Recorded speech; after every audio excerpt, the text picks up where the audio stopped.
Hey, this is Writers Row. I'm DC Wright-Hammer. When I started working on Writers Row, I had a goal to help as many writers as I possibly could. And given the circumstances that we all find ourselves in quarantine and uncertainty on the job front and income and things like that, I wanted to help in a big way. And so in this episode, I'm going to be interviewing Jason Stokes. He's the owner of Gestalt Media, which is a company that represents many creators, including several prominent authors in writing community. Good people all around that I have a ton of respect for. And I wanted to give an outlet to Jason to voice the struggles that we're all going through right now, but particularly his company, so people can make a decision on if they want to support that company one way or another. Before we get into that, I'd like to remind you to subscribe to this channel if you haven't done that already, and then also give this video a thumbs up. That helps with getting this video out to more people on YouTube. Also gives me confidence to make more videos. With that said, Jason, appreciate you coming on the show. Why don't you go ahead and introduce yourself to the viewers? So like you said, I am Jason Stokes. I'm the owner of Gestalt Media. We started right about this time, so we're just at a year now in business, so about March of last year. And I'm also an author. That's actually why I started Gestalt Media to begin with. And the idea behind our company was that we really wanted to make a difference. So the whole point is to make a better environment for authors and for creators, and to give people a better option than what was already out there. And I think we've been doing that pretty well so far. And we've had a lot of successes, a lot of early things I never thought would happen. And now, pretty much like everybody else in the world, there's other things that we never thought would happen that we're dealing with as well. I definitely want to get into that, Jason. Before we do, let's talk about how you got started. Like so it's a publishing company, and you're an author who became published last year and all that. But talk us through the idea of getting it started, how you got it off the ground, and sort of before recent times. What are some of the things you've been doing? Oh, sure. So we got started in the weirdest way. Originally, the idea was that I wanted to create this company, and I wanted to take it very slow. So I wanted to put my books out because I wanted to have absolute creative control, because I'm just like that. And I thought in today's market, it really doesn't make sense to go after traditional publishing as much as you used to, given that most authors have to do the marketing themselves anyway, and they're giving up a solid 90% of their revenue to someone who's not helping as much as they used to do. And I didn't think that was exactly fair to begin with, but I also knew I didn't want to be part of that. And some people do, and that's fine. I mean, there's several different routes that we can take. But I also knew that my interests specifically were very, very wide. So we're actually a media company who started in publishing. So we do many things. We have podcasts, but we'll get into all that, I'm sure. But we have several channels that we pursue. And when we first started, it was all about starting with publishing, and I wanted to go very slow and learn this business and try to help authors one at a time and learn how to be a better company, how to be a better publishing company. I don't know if you want to get into it now, but then, some big names signed on, and we just had some huge opportunities that fell into our lap. Let's dig in, because I think there's a lot of cool things that you guys have been doing, and we should definitely highlight those. So go ahead. Sure. So the first thing that happened was that a friend of mine, it was just right after the shooting in Virginia Beach of last year, which, honest to God, it seems like it was 10 years ago at this point. It's amazing what's happened since then, but it shouldn't be forgotten, and I hope it won't. He called me with interest in doing a charity anthology to support the victims the families that were left behind from that. And You don't say no to that. There's just no way. Right. So he said he knew some people and he had some friends and that he would get back to me on it. But if I was interested, I was his first choice for publishing. And I said, definitely anything we can do, whatever we can do to hop on board this, I want to do that. And it just so happens that he called a few weeks later and he got Neil Gaiman to say yes. And Yeah. like you'd say, I don't think I heard you right. Did you say Neil? Hey, man? And he was like, no, Neil Gaiman wants to help, and so he donated a story, and then I think it was a week later, Stephen King donated a story to us. Richard Chizmar, which if people don't know who Richard Chizmar is, they should, because he's one of the most talented up and coming authors. He often works with King, so he joined. Lisa Morton from the Horror Writers Association, just everybody on our wish list said yes. And it was astounding. So we ended up putting together a company with no experience whatsoever, ended up putting together an anthology with the biggest names you could get coming out of the gate. So we started off with a bang. We got beautiful artwork donated from a very talented artist who I never thought I'd get to work with. I'm a huge fan of his. So if you've seen the cover, the anthology is Dark Tides, charity horror anthology. It's still for sale on our website and Amazon. But just the artists that we got and the support that we got was amazing. And I think that really launched us. And it was based on that success that we decided to make a go of it. And that's how we eventually found the other authors, Don Osmer, Ryan Leslie, D.M. Simmons, and David Allen Boyles are our authors. They're all super talented. And they all came on the back of that. So it was quite an experience very early on. So being an indie author yourself, but then having this publishing company come about, how did you balance your writing and your goals as a creator with running this company? And let me give you a little background on why I asked that question, because I think often as indie authors, we say to ourselves, we need to do this next thing, and that's going to be the thing that catapults our success.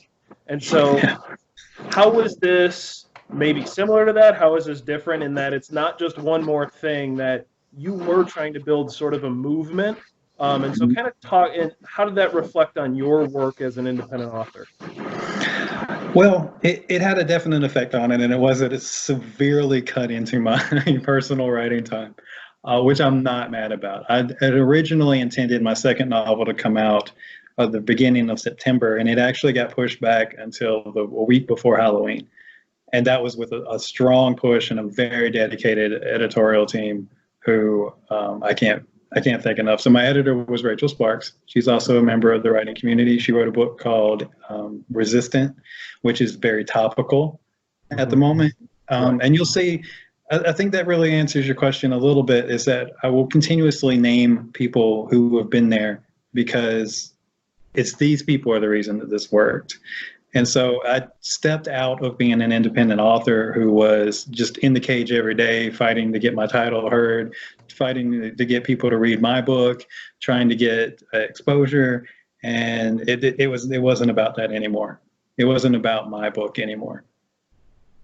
And yeah, I have to echo that, because when I published 2 novels and I started marketing and I started meeting other writers, those relationships became primary. I don't know what that says about me as a writer, but as a person, that is exactly who I am. I gravitate towards other people. I like to see other people succeed. I like to be a catalyst or something to help them, or give them a boost when they're just down or something like that. And so I think that's one of the reasons I was really excited. This show we spoke with you about 8 months ago, 6 or 8 months ago. It's been a while.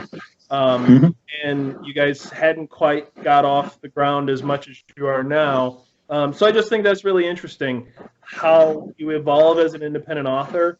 And I think it just emphasizes the phrase that I use often, that independent does not mean alone. Speaking of priorities changing, obviously for just about everyone, things are tight right now with stay-at-home orders in effect in most states. People are losing their jobs. Small businesses are struggling, or in some cases, folding up outright. So, kind of tell us how that's affecting Gestalt Media in particular, and to that end, how is it affecting the creators and particularly the writers that you represent? Well, drastically. And the key to that is that this is now my full-time job. This is what I do. And so I've spent all my time not only trying to get my stuff seen, which it takes I spend less and less time on every week.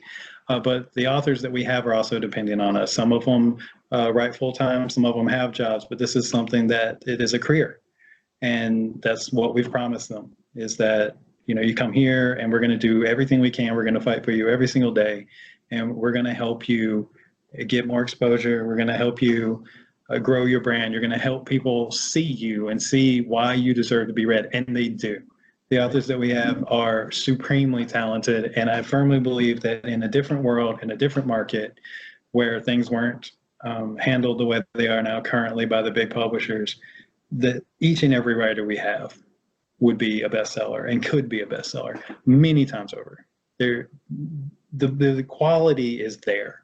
It's the world we live in now that offers the challenges. So we fight for them. But when you see things happen, and this started before the coronavirus came out, and that's something that people should understand, is that our economy started tipping before this pandemic took hold. It just took it to new lengths, to new lows, as it turns out. But around November of last year, which is when we were just getting started, things started to slow down. Black Friday was a disappointment across the board for every retail outlet, for anybody who's in sales. They were disappointed. There was a slight boost for holidays, did better, but it was still sluggish. So there were signs already there that things weren't working out for the way that we hoped for the lower end. Obviously, the big corporations are doing better than ever, but all that money was coming from somewhere. So beginning of the year, pretty much everybody was noticing that slowdown, and it was getting kind of choppy. Every author I've spoken to, independent author on our label and other labels, has been seeing low sales, and just it was sort of a flat line for a little while, and that did pick up at the end of February. And so we noticed that the interest came back, and it looked like the creative economy was returning, and then here comes coronavirus, and it's tragic. I worry for pretty much every small business in the world at the moment. I feel their pain because it's very uncertain what's going to happen next. I think what people need to understand is that this really is unprecedented. It's not one business that's affected. It's not even one industry that's affected. It's pretty much any worker or business that is deemed non-essential right now is really having to figure out a way to survive. And that being the case, not many people have extra money to buy things right now, to buy books or anything that's not deemed essential. So what are some things that people can do that doesn't involve necessarily purchasing things or buying things to support Gestalt Media, but most importantly support the creators and the writers that you represent? I think the best thing you can do is, we all suffer from exposure sickness. We don't have it. Nobody has it. If you cannot help, and we're doing this, we have a Facebook group that does this. So anybody who wants to come join us, Gestalt Media Creative Community is on Facebook, and our entire mission is to help other creators get noticed, to get seen, to help them network, to help them get out in the world and support each other. So that's one way that we're doing this. If you don't have the funds to support a small business right now, the best thing you can do is tell people about it. If you see any of the authors we have, they post every day They talk about their work. We do live videos. Share those videos, watch those videos, tell your friends if you think that's something that would interest them. If you know somebody who's into horror with a classic touch, then check out our podcast with Dave Boyles. I mean, that's what he does every day. If you like really, really realistic YA fantasy stuff, then Ryan Leslie's got you. And we just, if you are into those things, or you know people who are into those things, tell somebody about it, share it, be a cheerleader, and it's the next best thing to actually buying that you can possibly do. And then if people can buy, where should they go, and what are some things that you would like them to take a look at if they have the funds, if they're fortunate, and they can help out? I would say, and this is why we do things the way we do, Gestalt Media was founded on the principle of giving creators a better foothold in this economy, in this industry, than they were possibly going to get with the existing companies. So we love Amazon purchases. I love Kindle purchases. Everybody has a Kindle, but authors get very little of that money. I mean, we don't even get much. I won't give away contract details, but we've structured things very heavily in favor of authors on purpose. Yep. So we get very little working capital, and they get very little royalties off of that. Well, our website, gestalt-media.com, is the best place you can buy from. I'll put it in the description down below. So awesome. That works best because we get much higher royalties off of that. It's just a production cost, and we pass that on to the authors. We're going to launch ebooks as soon as PayPal's understaffed, and they're trying to fix that problem with the payment system. Yeah. But as soon as that's done, we'll launch ebooks there as well, in which it's 100% profit split very fairly with our authors, and that helps them right now when they're struggling because they don't know what's going to happen with their lives, with their jobs. They're worried just as much as everybody else is. So I would like people to purchase directly through our website so that we can pass that on. So it's just a little better, and everything's 50% off right now. So. I'll reiterate that. Go to gestalt-media.com. Is that right? Okay. That's correct. It will be in the description down below. We're a writing community, across all social media. We're writers, independent, and published alike, and traditional alike. If you can help out, if you're just sharing posts, if you're joining groups, if you're chatting, becoming part of the community, that's great. If you can purchase a book, 50% off, or any way you can help. You're not just helping one author supporting Gestalt Media, you're helping all the authors that are underneath. So appreciate you, Jason, taking the time under these circumstances. I know we're all super busy right now doing all the things we have to do in quarantine, but I really appreciate you taking the time to come on Writers Row again. And look forward to talking to you, and hopefully maybe in a couple months we can circle back and see how things turned out, and maybe there'll be some silver lining in this whole thing. We'll never know. So, I mean, I have no idea what's going to happen, but I appreciate you taking the time, and I look forward to brighter days that we can talk about some other stuff maybe. Absolutely. All right. Thanks again, Jason, and take care. We'll catch everyone next time.